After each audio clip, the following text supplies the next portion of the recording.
Welcome back to Morning Joe. 37 past the hour. Here with us now, former director of the Office of National Drug Control Policy, Bill Bennett. He's the co-author of Going to Pot: Why the Rush to Legalize Marijuana is Harming America. And from Washington, former governor of Vermont and former chairman of the Democratic National Committee, Howard Dean. Bill Bennett, it's your book. Bill. Tell us about it. Obviously, there is a rush to legalize pot in Colorado. They're making so much money. They're talking about giving it back. tax refunds back. What are the dangers? They're actually making less than they projected they would, and they've got a black market, and they've got a real problem with children out there, as they'll continue to have. The major problem is science. I didn't have this science when I was drug czar. I'm the second drug czar on this morning, by the way. Barry McCaffrey was on earlier. When I was drug czar in 89, 90, we did not have this research. We reprint the entire article from the New England Journal of Medicine. The science is overwhelming. All right. Overwhelming. Talking points. It's harmful. Big bullet points. What? Well, first of all, the THC, the tetrahydrocannabinol in marijuana, in the 60s it was 3%. Now it averages 15 to 20%. It's gotten a lot more powerful. Go from a glass of beer to a glass of bourbon. That's a big potency. It immediately affects judgment, concentration, focus, and memory. The guy who did the studies at Northwestern said if I were designing something to be maximally harmful to students, it would be marijuana. That's Hans Breiter. Studies at Harvard, Oxford, elsewhere. Second, big marijuana is now, business is now all over big marijuana. They're making the same arguments we had from big tobacco. Oh, it's not clear that the harm is there. It's overwhelming. Just check the science. Howard Dean, what's your response?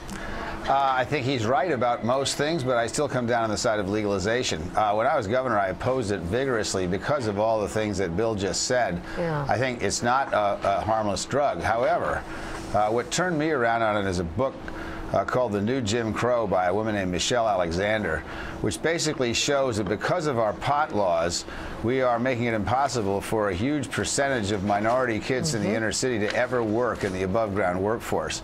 And we've waited for a long time to change those laws and make them more reasonable, and decriminalization and all this stuff. And it hasn't worked. So I actually come at this from the point of view of social justice. I don't think it's a harmless drug.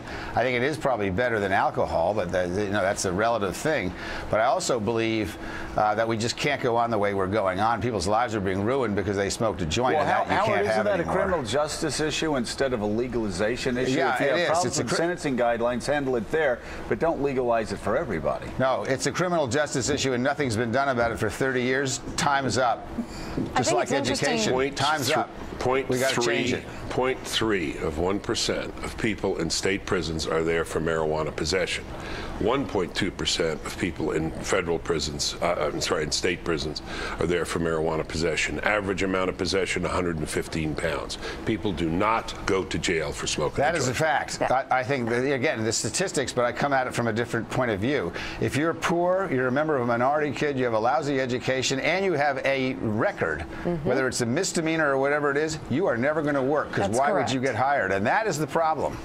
Well, again, people don't get these records for just smoking marijuana. They certainly do. They get records for possessing a joint when they empty their pocket to the street at the request of the police. Then they get arrested. Well, it doesn't disqualify anybody from any job, including President of the United States and running for President of the United States. And if you want to wreck a life, expose them to marijuana early on. This is one of the ironies. We're talking about no football, helmets, early childhood education, fetal alcohol syndrome. Then you're going to expose kids to this marijuana, which will, again, start at 14 years old, use marijuana once a week, and you'll lose 8 IQ points. What does that do for the poor minority kid, losing 8 IQ points? Mike Barnacle. Well, speaking of losing 8 IQ points, now it's my turn. But to the point that Governor Dean raised, and I'm not equipped to argue the medical stuff, I agree with you on most of it, but the amount of time wasted by police officers in large cities, Boston, New York, Philadelphia, and just, grabbing kids for marijuana possession. Never mind a record or what happens to them down the road, but just the amount of time wasted by cops. Well, you can spend it early, spend it later. Pay me now or pay me later. You talk to this child psychiatrist in Denver. I'm heading to Denver next week, and they'll tell you how they're spending their time. You've seen the advertising for marijuana in Colorado, the candy bars, the Oreo bars, the chocolate bars. It's an epidemic. Well, and that's again, I don't understand Howard's argument here. I would much rather be busted and go to a drug court, and then your record can be wiped clean, than to be exposed to this Bill, stuff for a serious period of time. But for the most part, just to be blunt about this has a lot to do with race. If you're a white, middle-class kid, that's what happens to you, and your record gets wiped clean. If you're black or Hispanic living in the inner city, that's not what happens to you, and you never work as a result because you never get a job. But that's, as I said before, Howard, that's not a marijuana problem. If there is a problem in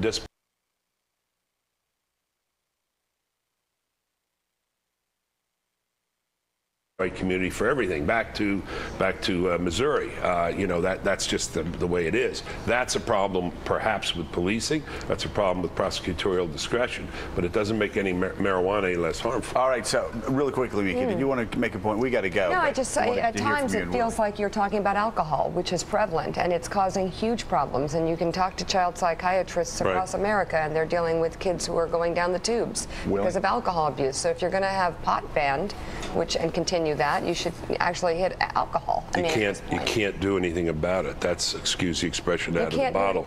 Society protects itself when it can. We're having a debate about this one. You started your show with the two accidents, the airplane and the car. You know, do you want them smoking marijuana or drinking? Neither one. Would you rather have them smoking a cigarette or smoking marijuana and getting behind the wheel of a car? We're seeing that increase in accidents too. The book is Going to Pot. Bill Bennett, thank you so much. Thanks Howard, a lot, Bill. thank you as well. Thank you. Up next, why Karl Rove is cheering on the Democrats on Capitol Hill.